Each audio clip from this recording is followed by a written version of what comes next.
numbers that you need to know. 'Cause once you out here now, your family.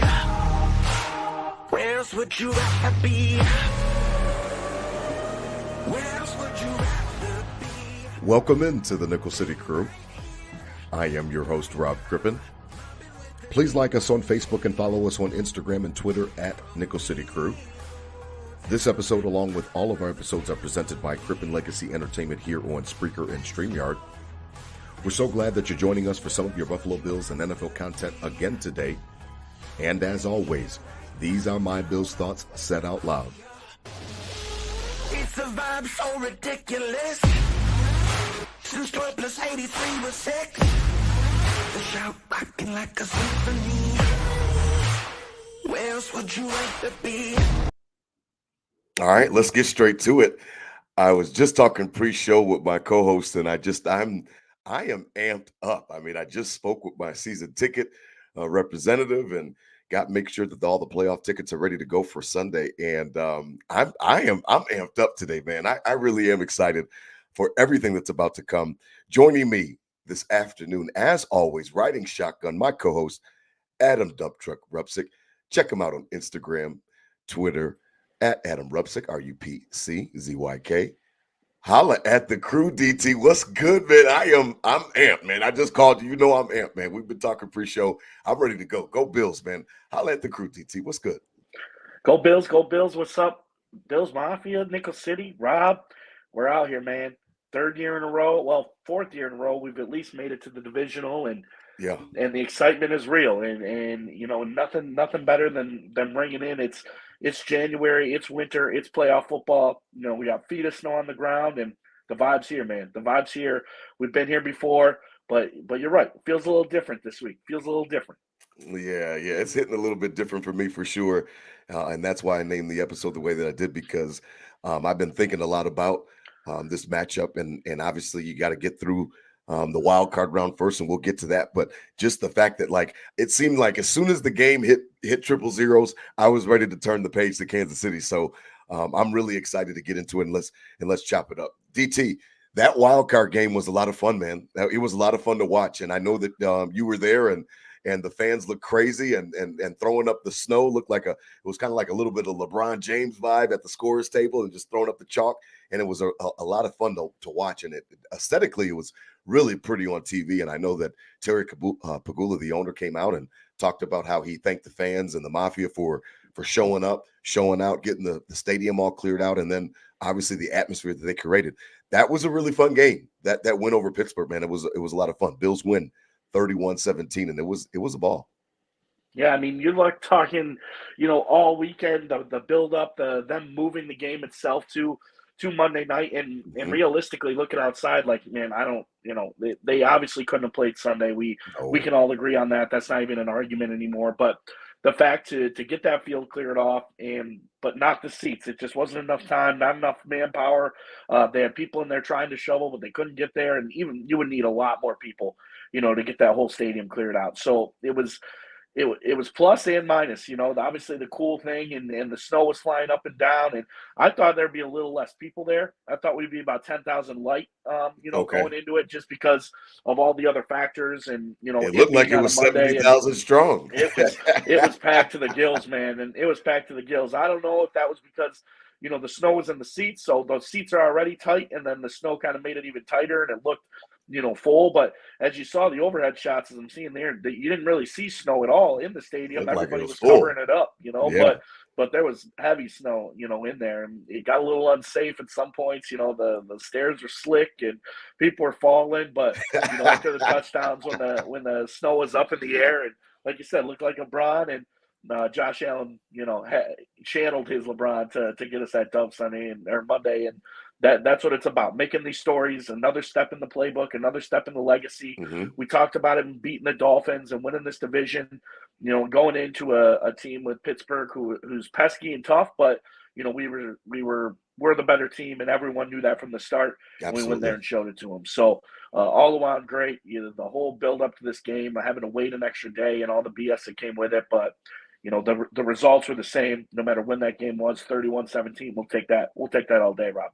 Yeah, absolutely. I mean, I was semi-nervous when they cut it to 7, but somebody on WGR made a great point that, there was never a point where Pittsburgh was driving with the opportunity to tie the Yeah, game. they never You had know, the the, ball. Yeah, yeah. yeah, they never had the ball. Every time that they scored, we got the ball back, and obviously they kept scoring. And I mean, it's funny because that Josh Allen run, I mean, you could just add it to the list, DT. I mean, he's on Madden right behind me. Everybody loves Josh Allen. We've got so many highlights of him jumping over linebackers, him jumping over safeties, and just trucking dudes and taking dudes on at the goal line. I mean, that run, I mean, it goes down. And for everybody that's talking about, I mean, I know Pittsburgh fans are trying to be salty and talking about a fake slide and all this other shit. I'm Yeah. like, listen, man, that was not a fake slide. It was a beautiful play. And I mean, it's something that's going to go down in history as one of his best plays. Somebody said that they'll play it at his Hall of Fame induction, and they're damn right about that, because the way that he trucked that one dude was just, it was absolutely ridiculous. Pittsburgh, that's your alls quarterback. Your backup now, Kenny Pickett, who you drafted in the first round. He was the Yeah, one that from started Pitt. that whole fake slide crap. Yeah, In college where it was actually a fake slide. And yeah, I'm sick of that too. This was a no flake slide, Rob.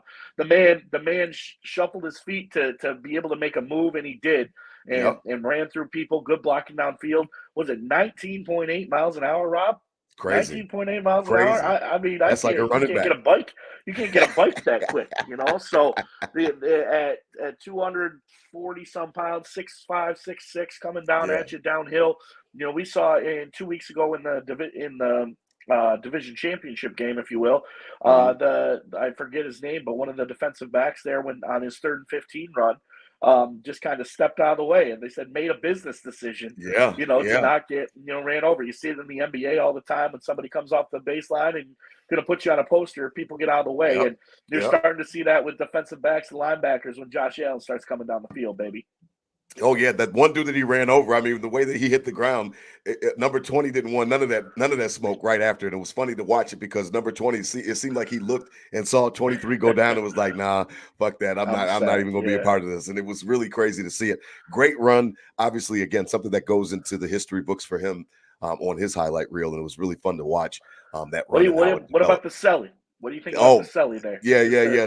Just flexing on him. I love it. Mhm. You know what I mean? And I Stoic. mean, and that's him. That's Josh. And it's funny because when you talk about that, even that Madden cover behind me that epitomizes Josh Allen. The fact that he's a baller. And it was funny you said last week, and it was something when I was listening back to you, like, sometimes the horse is going buck, Rob, and that's Josh. Like that's the microcosm of him, because of the fact that what was Joe Brady saying? Get down, get down. And then he said he could hear some people on the sideline telling him to slide. And then all of a I sudden was I he's was like, saying Josh, it. I was he, yelling it. he's like, I'm not gonna slide. He's like, fuck it, like I'm not sliding. And like I just love the fact that he is authentically him. Josh Allen is him.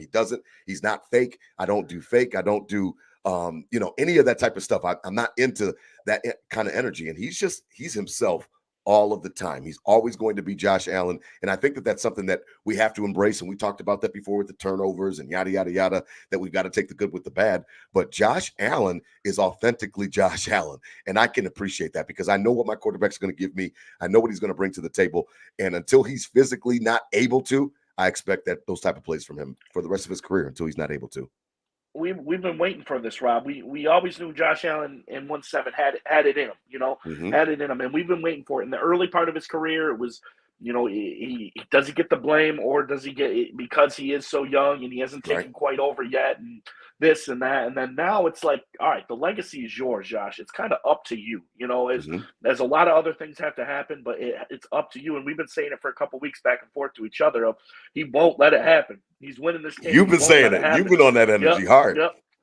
And that's like the type of vibe I think he's on. Like he's on this time of like he knows the NFL, the way it rolls, the ups and the downs, and the bounces you need, and the get luckies. And we're 6-6, rattle off all these wins in a row, have the second seed, and now we're hosting Kansas City in the divisional round.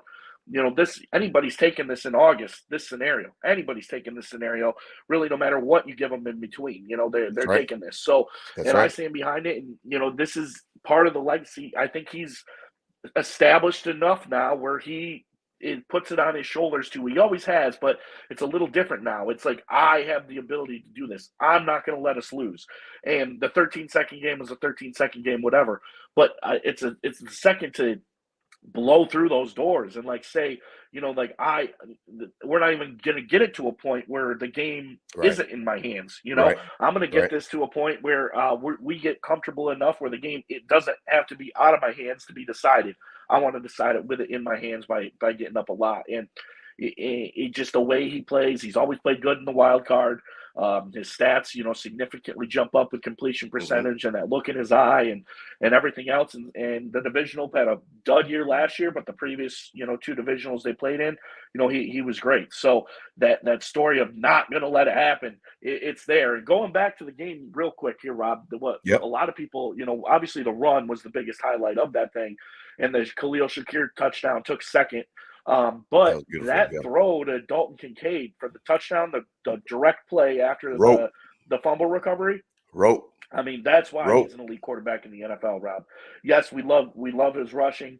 Yes, everything else, but that throw is why he's won in this league, because nobody can make it with that type of power. Like that was a frozen missile, rope, man. literally. Yeah, that was a literally. missile, and right in the basket too, right in the bread basket. I mean, right in his hands. All he's got to do is I'm going to start doing extraordinary things more than I usually do. I'm used to extraordinary, but now it's in nobody else's hands but mine. I won't let it happen.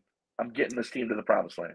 Yeah, it was a frozen rope, and it was lovely to see because of the fact that the precision on it, and that is what I love about Josh, because that's what I think separates him from even Mahomes, who we'll obviously talk about in this episode tonight. But like Lamar Jackson, same thing. Lamar's a good thrower, but like Josh combines the best of both worlds because of the fact that there's nothing that he's deficient in when it comes to arm strength, when it comes to putting the ball on the money, wherever he needs to put it, he can find a way to get it there, and I respect that so much because the fact that some guys give you one and not the other. And Mahomes is great, and he's got a lot of off-script stuff that is amazing to watch. And Lamar Jackson, obviously the human joystick, so we know about all those types of things. But it's crazy to see because of the fact that this guy is constantly showing his ability in both ways. Like he's the true ultimate weapon. I mean, he's Captain America. He's Captain Buffalo. He is a quarterback that I don't think that there's any play that he can't make. And when you have that confidence, I think that it exudes to the team. Obviously, it bleeds down to the team on offense and on defense. And you heard the guys talking about it even after his run. I mean, we've got all the guys giving their accounts of it. And it was just like, man, Shakir was like, listen, if you got to deal with somebody like that, good luck. You know what I mean? And I just feel like that. If he's locked in, we heard him say the other day that the ball's coming out the best that it's ever felt coming out of his hands. We heard that one time when he was talking, on the sideline right after the Dorsey switch to Joe Brady. It's like, I feel like I'm fucking back. Like, you know what I mean? And it was lovely to see that bravado, that confidence. And we talked about that. And it's just a situation where I've got so much confidence in this young man coming into Sunday that I don't even know what to do with myself. I really, really do believe in Josh Allen. I think that he could take us to the promised land. I mean, he's got to will the team of, it's a pretty good mix on this team of vets and young guys. That's kind of been one of the things a lot of people don't talk about on this squad is, between the two, you have the experience and the hard drive of some vets on this, as well as a lot of young talent, up and coming guys.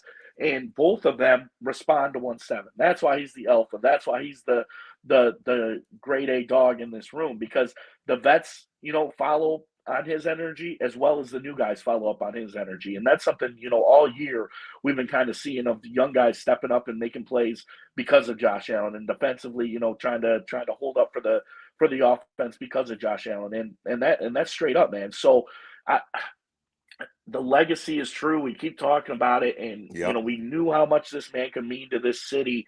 We know how much he already does, and he has to will this team. There has to be so many other things that happen, especially to beat the Chiefs coming up. But I'm almost like at a loss for words of like, not that I'm not excited, of the wild card win, but we all knew that was just kind of a roadblock to this matchup, and it's like, not that I don't want to talk about it by any means, we'll get into it in your own, but like, it's almost like I'm sitting here, eat the appetizer, and I don't want to say this game is the entree, but I mean, It's DT, it's gotta all have, good. like, You, you know you what I don't have mean, to though? feel bad You feel about it, me? man. I'm You already feel ready me? to turn Like, the page. You don't have to feel bad about it. yeah, As soon as the clocks hit zero, I was thinking about KC. I was thinking about the fact that they were coming, and we got to talk about it because of the fact that it's funny because we've been waiting for this, DT, and that's really what I wanted to get through tonight was that we've been waiting for this. We've been asking for this, and we'll talk about the injuries in a moment, and we'll talk about some different dynamics of the game. But if you think about it, Bills Mafia, we have asked for this for a long time. We have asked for this really since 13 seconds. The AFC Championship game, I look at that as found money. A shout out to Complex Numbers and Josh Kluel, the Nickel City Crews in the building. We appreciate y'all support. Listen, I looked at the AFC Championship game as found money. Okay. I didn't expect to be there. And if you're honest with yourself, you didn't expect to be there either, Bills Mafia. And it was a situation where it was like, man, we in the casino and we just found, you know what I mean, $1,000 outside. Like, let's go in and let's gamble. Let's see if we can win something. And that was cool. And then, obviously we've gone through it and, we talked at nauseum about the coach and the coaching decisions and different things like that, kicking the field goals. That next year, that divisional round game, DT, has left an impression on all of Bills Mafia that has not gone away. And it's a situation where I feel like this is an opportunity. That's why I named the episode the way that I did. This is an opportunity to exercise some of those demons in that respect, because no, it's not the same in respects to the fact that it's not the AFC Championship game or it's not the Super Bowl, but this really will take care of a lot of those 13-second scars, because the fact, if you remember, KC didn't win the Super Bowl that year, right? So, it's a situation where, let's get a little bit of payback, man. Like, we wanted them to come here. We always said that if we had an opportunity to have Patrick Mahomes here, that we can affect the game as Bills Mafia. Then what do we have? We have COVID, where we're not able to do that. And there was nobody in the stadium on a random Tuesday or Wednesday night, whatever that makeup game was. And it's crazy because I've been waiting for this. I have been waiting for an opportunity to get Patrick Mahomes in the building, put him on the plane. What do we always say? And now it's like, DT, we've got it right where we want it. It doesn't matter about their team. It doesn't matter about, that they're not the best passing offense that they used to be and Tyreek Hill's gone. I get excited about this game because of the fact that this is what I've been waiting for. I don't care. It's not about Kansas City as much as it is about us. What are we going to do? When are we ready to stand up? We've asked for them to come. They're coming. And now I feel like it's time to pay the rent, man. Like, let's go. Bills are due. We talked about what's going to lead, that we're running out of excuses as an organization. The first AFC Championship, we weren't ready. 13 seconds was a miracle thing. Last year was, nobody was up. Who knows what the drama was behind it? We get out coached, whatever. Now we're running out of excuses. Mm-hmm. All those, in those years of making these excuses, we set a precedent. We need to be home in the playoffs, so when Kansas City comes, we can beat them at home. And we've never seen it. I've never seen 1-5 in the flesh, Rob. We've never seen one of the best, what's going to go down as one of the best players in our game in our stadium. We've never seen it, and that's something that it builds up and the excitement boils over, because all the excuses that have happened, we set precedents to not have those excuses anymore. Now we got them. So we got to stop asking. We got to stop asking for these things to happen, because now we got it. So it's time to put up. It's time to put up. That's straight up from the last person in the Mafia in that stadium to the sitting on your couch to Josh Allen himself. All of us got to put up this week. Yep. This is what we've asked for. This is what we needed. As we said, this is what we asked for. This is what we needed, and now we got it. So we got to show up. Man, what you gonna do with it, man? If you listen, and now I'm starting to get those vibes that, and not in a negative way of anything like that, but like, if we can't beat them now, then when? You know what I mean? Like, and I think that's starting to become a little bit fair. Tyreek Hill is gone, and all this other type of stuff, and Kelsey looks old, and yada yada yada, and the offense has not looked well for Kansas City this entire year, and they've had a tough time with drops and with receivers, and and Tony's fucking up and all this other type of stuff that's been going on with their team. Listen, if we can't beat them now, then when? So it's a situation where I've been looking at it as, I'm not afraid of Patrick Mahomes anymore. And I told you that after a couple of those wins that we had previously, that, I used to call him the boogeyman, and I don't call him the boogeyman anymore. And I used to be scared of him and don't turn out the lights. I'm not scared of Patrick Mahomes anymore. Now, I understand and I respect his talent, and I understand the fact that he's one of the best quarterbacks in the league, if not the best, and I'll give him his flowers on that. But I'm not scared of him. I know that 17 can match up with him, and I'm just in the vibe of, I've just got that energy where I mean, I'm ready to go, man. If we can't beat them now, then I really want a lot of that stuff to type, to shut up. Like we'd have to really kind of stuff it with a lot of the talk because of the fact that there's no more excuses. DT, you're absolutely right. There's nothing else to really run to. And in reality, time doesn't stop ticking, right, Rob? And hopefully we see a long ass more time of Josh Allen and this team and whatever the nucleus is that's made us successful thus far is. But it's taken half of the dude's career to get to what we wanted, a home playoff game against the Chiefs. And now, we got it. So the opportunities we can't squander these anymore. It's taken 6-7 years to get this. We built from nothing. We built from the drought. We built this consistency. We built to dominance, and now we have to finish the job. And it's taken Josh's half of his career to get to this point. One playoff game against the Chiefs at home. So like putting that into perspective, it really can't be squandered. Like it takes a lot of things to happen. It takes the luck. It takes the bounces. It takes this and that. And it takes winning. And that's what all there's left to do on Sunday. No matter how it goes, no matter what it takes, 7 years of Josh Allen's career comes down to this game at 6:30 Sunday, Rob. Like it's cliche kind of to say it, but like it's that big, man. It really is that big. It's the biggest game of my life in that stadium. Absolutely. It's the biggest game of my life in that stadium. Absolutely. I think this is the biggest game in 30 years, hands down. I was talking to a Kansas City fan today. Shout out to John Eisman out there in Kansas, in Missouri. And I mean, this is the biggest game. And he was talking, he's lamenting his passing, game. And he's like, I don't know. I'm a little bit nervous about this one. I'm going to have a heart attack and all this other stuff. And I'm like, this is the biggest game in 30 years for us, for Bills Mafia. And he was like, yep, they were talking about that it sounds like it's been 30 years. And that's legit. I was 5, 6, 7, and 8 for the Super Bowl run. So, they're all memories, but they're all, different memories. And you're even younger than I am. So like, this is it. I've never, been able to experience this as an adult. Playoffs, the drought does that. The drought was old enough to drive and buy cigarettes and die for our country. Like the drought was old, so it's a situation where we've been through a lot.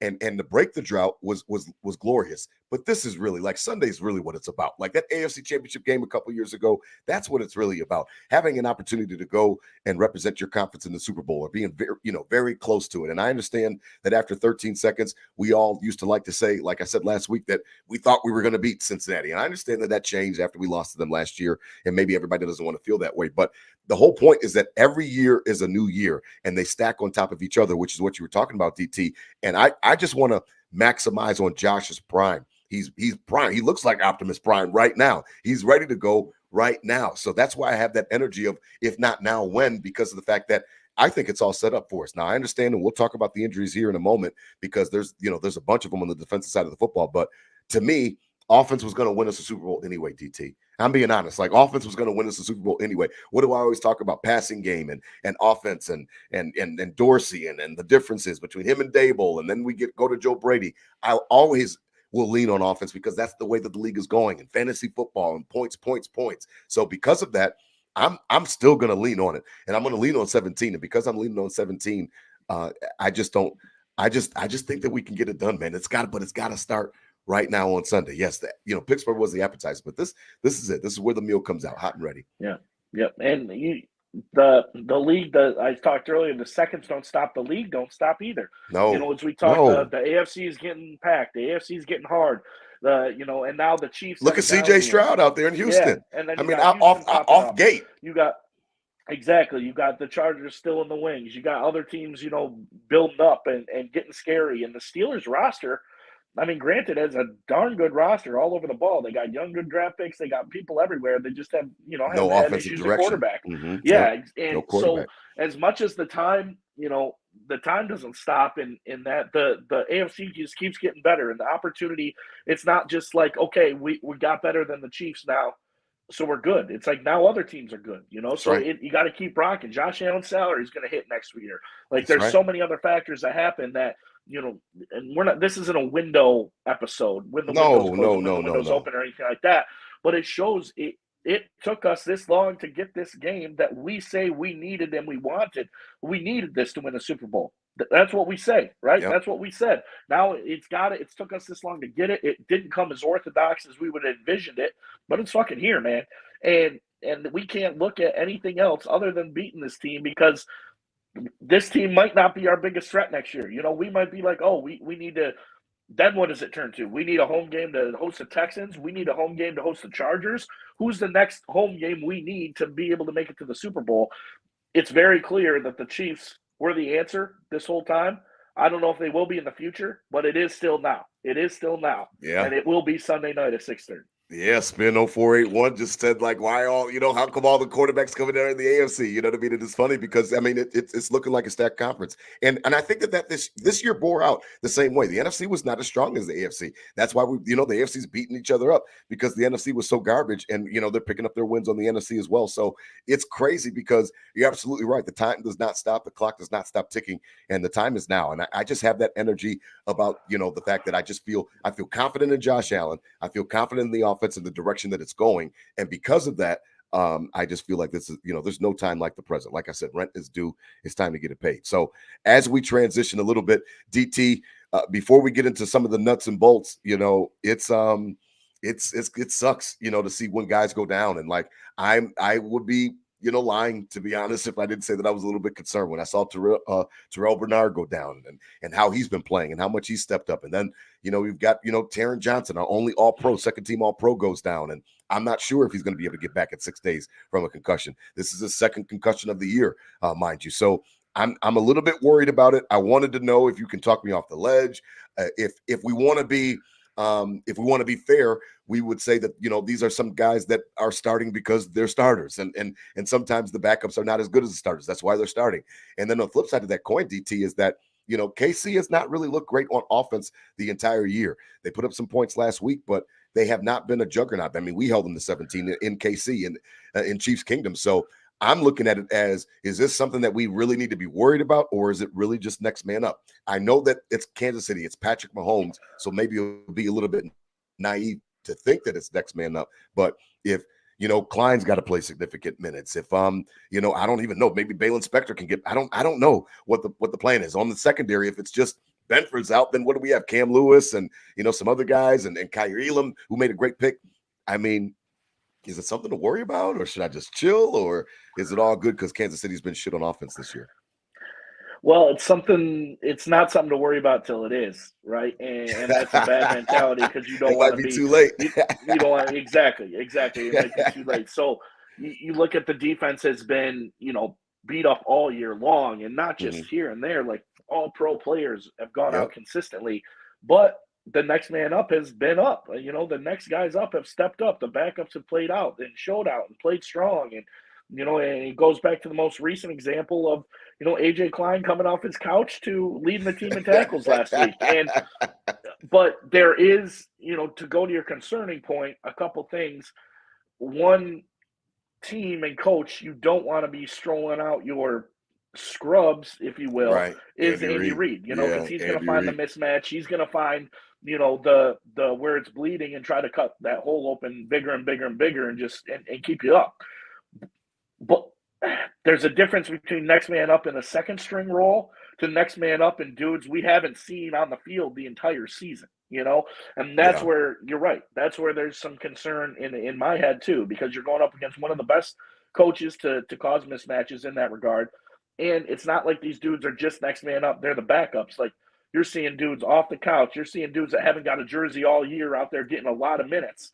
And I mean, the previous defense, the next man up all year is kind of proven to me that they can, but these dudes haven't yet, and this is the biggest stage, So it'd be very, you can see it kind of go. It's a miracle story, great heroic gesture if they come out and shut it down, because they are, so deep on the depth chart. Right. And then on the opposite side of that, they don't, and they get their ass kicked. It's like, oh, it's because they're third, fourth stringers. So there's no middle ground in this. It's heroic, or it's it's trash. Tragedy. So there is room to be concerned.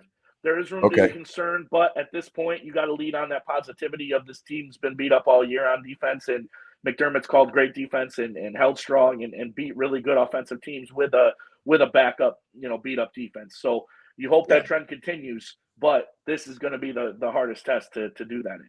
Yeah, I mean, shout out again to Spin 0481. I mean, he speaks on it just like you said that, yeah, McDermott, you have to give him his flowers. And I put it in my Yeah. notes. He stole my notes that, McDermott has kind of been the patchwork. He's been the Band-Aid of this defense all year long with his schemes and the way that he's been approaching it. And he's been able to really cover up deficiencies for this defense. So because of that, you have to have some faith in the man because of the fact that he's shown it all year. So it's not just one game or two game. And we lost Milano way back in London and Day that same day as well. So it's been a situation where he's been kind of with the patchwork. He's done this before. And I think it's encouraging, to be honest, that Kaiir Elam had that pick. And I'll explain it because the fact that he did that in the playoff game after sitting so long, I thought that just spoke to not only McDermott, but it spoke to the character of the player. Because listen, I've been buried on the bench. I've been made fun of during the trade deadline. You guys were talking about should I leave and should you guys trade me for a future asset? And I feel like the fact that he got that pick has to do nothing but build his confidence. And because of that, I mean, that has to bode well on Sunday night, correct? Like, if this guy is thrust into competition because Benford can't play, that doesn't hurt that Kaiir Elam just got a sniff of some playoff success in a critical moment right there on the goal line, and a hell of a pick, by the way, to stay in bounds. Yeah. And he really read that route for the wide receiver. So it's a situation where I have to have faith in McDermott at this point in time because he has shown it all year long that despite the injuries, he's able to still field not even a competent defense. He's able to field a great defense to this point. Yeah, I mean, Kaiir Elam especially was a laughing stock, was, in London, got all cut up, then really never got on the field again. And it started this game. He got ran over, straight up, ran through his chest, and then, a horrible pass interference, where he just got straight up beat and just jumped on the guy, so he didn't get by him for a touchdown. And then on that same drive, 2 plays later, comes up with a great pick, and then almost had an outstanding pick in the second half. That would have been even a crazier pick if he got his feet down. He was so focused on that, he didn't catch the ball. So, yeah, the confidence is huge. I mean, where else would you have gained confidence rather than in that situation, especially after the start he had, where it was like, oh, same old Kaiir Elam. This is why he's not on the team. This is why he doesn't get a jersey every week. And then he comes out and pumps that up, and you got to give Sean McDermott credit for getting him ready to do that. So the confidence there. Hopefully Rasul Douglas gets back. Everything else involved on that defense side of the ball. But, there's still the nucleus there. The veteran leadership is still there and healthy on this team. Granted, Trey White, Matt Milano, but the nucleus and heart is still there. Micah Hyde, Jordan Poyer, right there. Right? Yep. Yeah. Full, healthy, absolutely, ready to go. So, you got to build that confidence from the back up, and especially with these younger DBs coming in there and letting them know, yeah, you can do this. You can guard, these scrubs that Kansas City has on as wide receivers. Yeah, we'll see. As we continue to transition, Curtis wants to notice Shakir balling out. Put Gabe Davis on notice for next season. Trade a pick for him and help with the cap space. I don't know, to be honest, Curtis. That's a great question. I think that Shakir is a little bit different. I think what Shakir has done, to answer your question directly, is that he has proved to be everything that Cole Beasley athletically could not be. I mean, that touchdown run that he made, DT, was a situation where, I saw him do it in college. I just saw a replay on Twitter that he did the same thing in college at Boise State. I think, Curtis, you have found your slot receiver of the future in Khalil Shakir. And I think that you have confidence in saying that, DT, because of the fact that he is way more athletic than Beasley ever was. And I think he's going to provide a dynamic for the team going forward where, listen, he's on his rookie deal, and then he might be a situation where you want to re-sign this guy at the end of it if he continues his trajectory, because of the fact that he's good. And we liked him when we was drafted. Mm-hmm. He barely played last year, so we didn't really make any indictments on him or any type of judgments on him. But that's your wide receiver, your slot receiver. That's your wide receiver 3. I don't think he plays on the outside boundary like Gabe does. But this dude can get it done. He's Beasley, but way better, way more athletic. And he barely played this year, to be honest.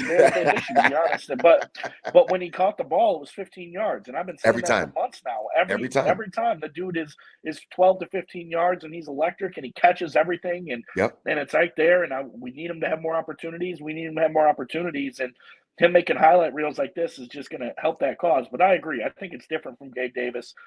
Here's a question, Rob. Let's, kind of reverse that of, if you're another team, okay. If you're another team and you had a chance to get Gabe Davis, I feel like it's a steal for another team. Like, yes, we were a little spoiled as Bills fans because we've seen him score 4 touchdowns in a game, and then we've seen him go, we've seen him drop completely off as well and do Yeah. nothing, back and forth. So Yep. so we're the general consensus of it's not good enough. But another team coming in, a guy who plays second fiddle and can have 150 and 8 catches and a touchdown for you, you're probably happy to have him. So, Yep. granted, I love Khalil Shakir. I don't think he's going to be on the outside boundary, like you said. It's No, different he's a positions. slot. It's He's a new. slot. It's a new age, new in.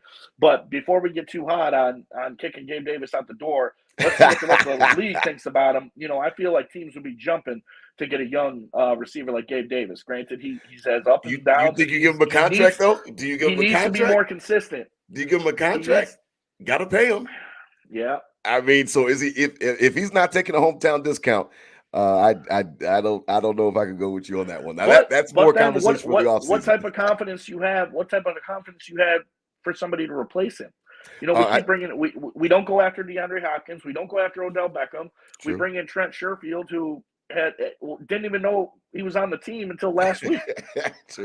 True. No, I mean that's all valid, and it's a situation where I would have to lean on Brandon Beane. To be honest, I'd have to lean on Brandon Beane to draft somebody. We need to go wide receiver in round 1, in my opinion, regardless of how the season turns out, and continue to add to the cupboard. Because again, what we talked about, the clock doesn't stop ticking, and Josh Allen and different things like that surrounding him with weapons, and we still are in a situation where we need more weapons. We always need more weapons. I want us to be flush with weapons, so I never want us to be complacent with that. So that's more of a conversation for the offseason, but I do appreciate the question, Curtis, because it's interesting. I don't think that Shakir, anything he's doing on the field, is going to bump Dave Davis or take his money away if the Bills decide to give it to him. I don't know if I give it to him. He's a great blocker, great teammate. He's respected in the locker room. Can you quantify that, and how much money does that cost? Because there are too many zero games for me. That's me personally. Now maybe that's a structure of the offense, or Joe Brady as difference to Ken Dorsey, but he was having some 0 for games with both coordinators, to be honest, DT. So I don't really know where to lay that and how much money that's worth in the end. Now, as we transition, DT, it's funny because I've been waiting for this game so long, and I've been wondering about like cadence.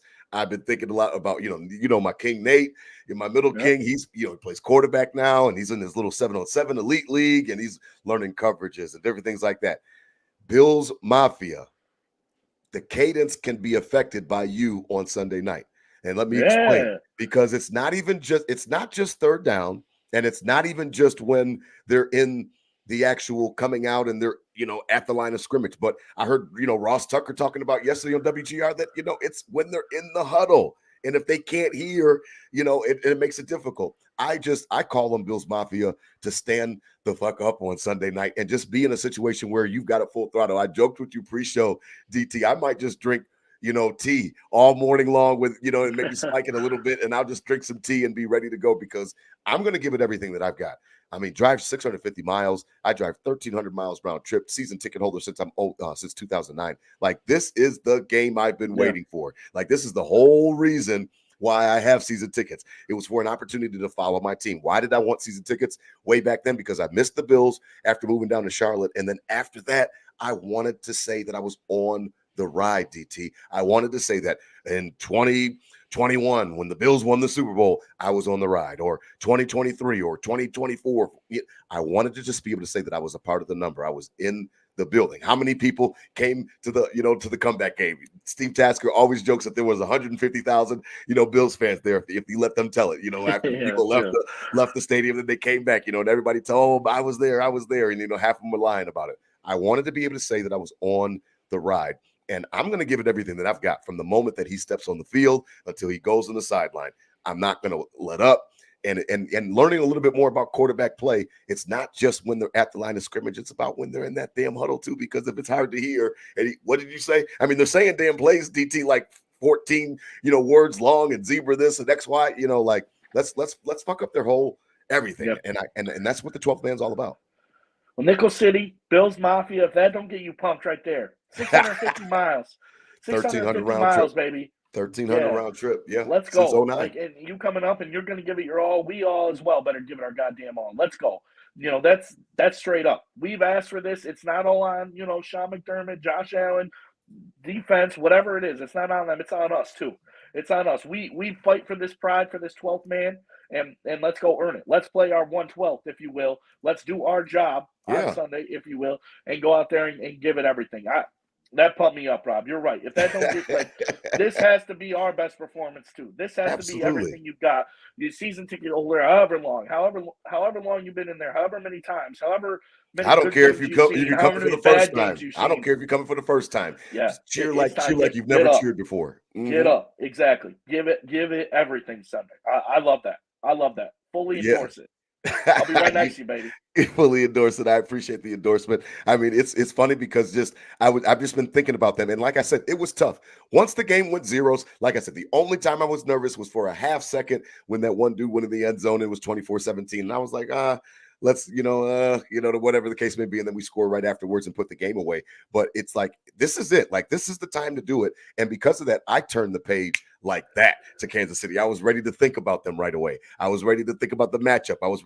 This is everything that we've wanted because of the fact that they are coming here. Patrick Mahomes. It was funny because Patrick Mahomes has to get on a plane, and we've talked about it so many times, DT, and you made me laugh like hell last week when you were like, man, I'll have to go outside the hotel and bang pots and stuff like that and pans. And it was so funny because I was watching all the coverage leading up to the Steelers game and all the reporters on site, and they're downtown on Main Street, and they're right by Shays, and they're all giving the little reports because there was a travel ban on. And it was funny because I was thinking about, man, like, where is their hotel going to be if we win, today against Pittsburgh? Like, where's the hotel going to be? And like, thinking about the Jordan flu game and like, damn, like, you know what I mean? Like, let's send this dude some pizza or some fucked up wings or something. Like, let's do something to affect it. And, obviously it's tongue in cheek and it's all fun and games, but the whole point remains the same, that like, I don't want this to be a pleasant trip for this dude. Like, straight up, like, I don't want this to be some type of pleasant trip. I don't want this to be some type of cool, we'll head out to Anchor Bar, or we'll order in some Anchor Bar or something like that, or they'll order in some Duffs. Like, no, man, like, I don't want this to be some cool little novelty trip. I want this to be pain all day. Like, I want it to be pain. And I'm going to just do my part, DT. I'm going to do the best I can to do my part. And you and I, we're getting ready to get to the Nickel City Crew tailgate report. But like, I just want it to be so amped, and Spindle 481 hits it again, says this crowd will probably be the loudest it's ever been. And I thought about that Josh Allen run, and I was listening to the crowd, DT, and I'm like, oh, it's going to be way louder than that next week. I was like, it's going to be way louder than that. It's going to be full throttle. I feel like everybody wants to exercise those demons of 13 seconds. And this Chiefs team's never seen the Mafia, man. This Chiefs team's never seen the Mafia. And then so to come in and see it for the first time and then see it at literally its highest level in our lifetime. We've been Bills fans our entire lives. And this is going to be the biggest, the loudest, the biggest, rowdiest, Mafia game that's ever been. And that's their first into it. That's their introduction. So I like that. No easy buckets. Make this trip hell for 1-5 and the boys. Make it hell. I want to make it hell. Every time you see that man on the field, yell. If you see Taylor Swift, yell. If you, she'll be in a box. I'm sure she's not going to be like Ryan Fitzpatrick chilling under those red heating lights. She's definitely going to be in a box. But just make them feel Bills Mafia. Stand up, be proud. We are a proud fan base. We're a good fan base. Again, rest in peace to Dylan Brody Isaacs. Again, we don't do any of that crazy stuff. And he lost his life going down to Miami, and that was a horrible thing. We're good fans.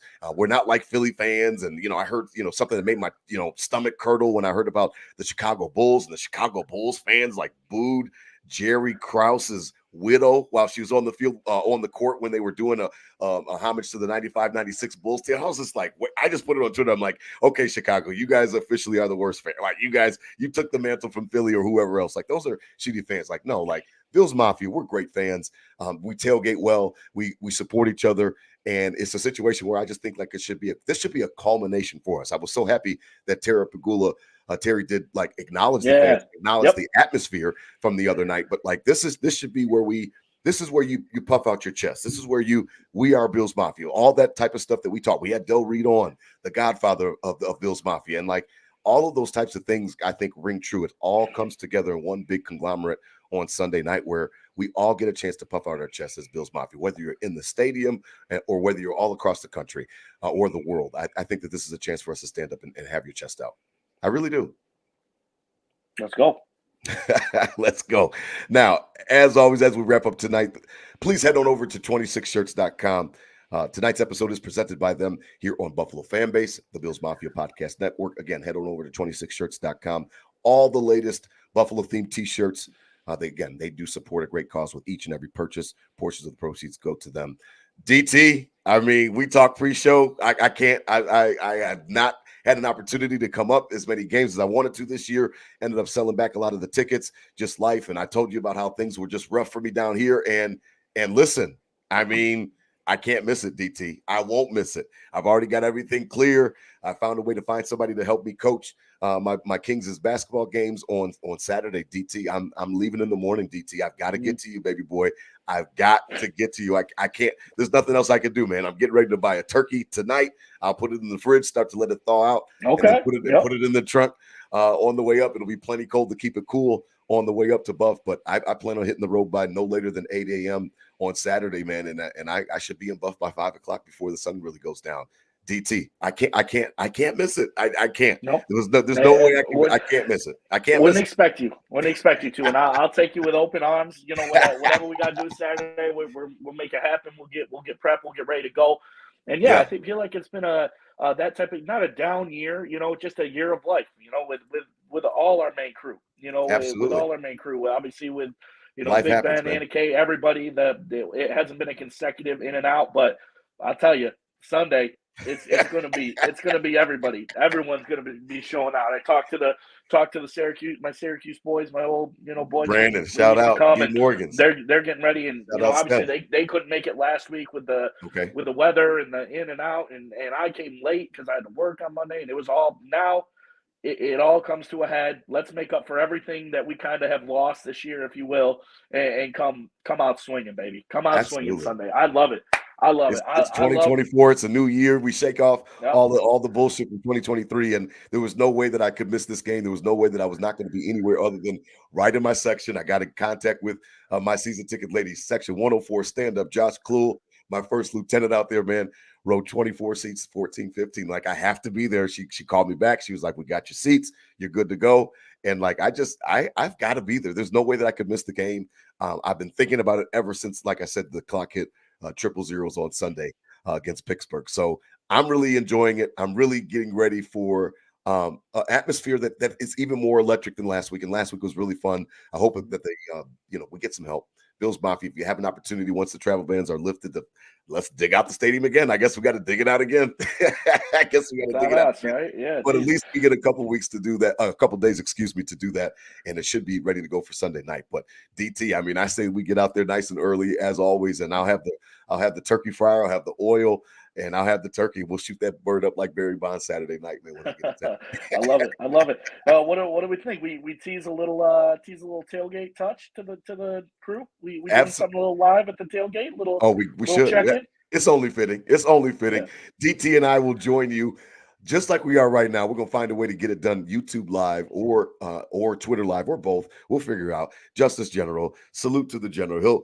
He'll direct us on how to get that done. And again, we appreciate him. So yes, we will definitely come live from the tailgate. There's no other way that we could do it, DT. I mean, you're absolutely right. What a great idea. So we'll come to you live from the tailgate. I would assume that we'll be out there nice and early, and we'll have some content for you, because you're absolutely right. I think the whole crew is going to be there. I think the whole crew should be there. And it should be a blast, man. It really should be a blast. Let's go. Nothing left to it, Brett. Nothing left to it. Nothing left to it than to do it. As always, spread love, not hate. These were my Bills thoughts said out loud. Hit them with a Go Bills, DT, one final time before I see you on Saturday, man. Go Bills. Go Bills. On to the AFC Championship. Yeah, let's do it. Give it to me. Let's do it.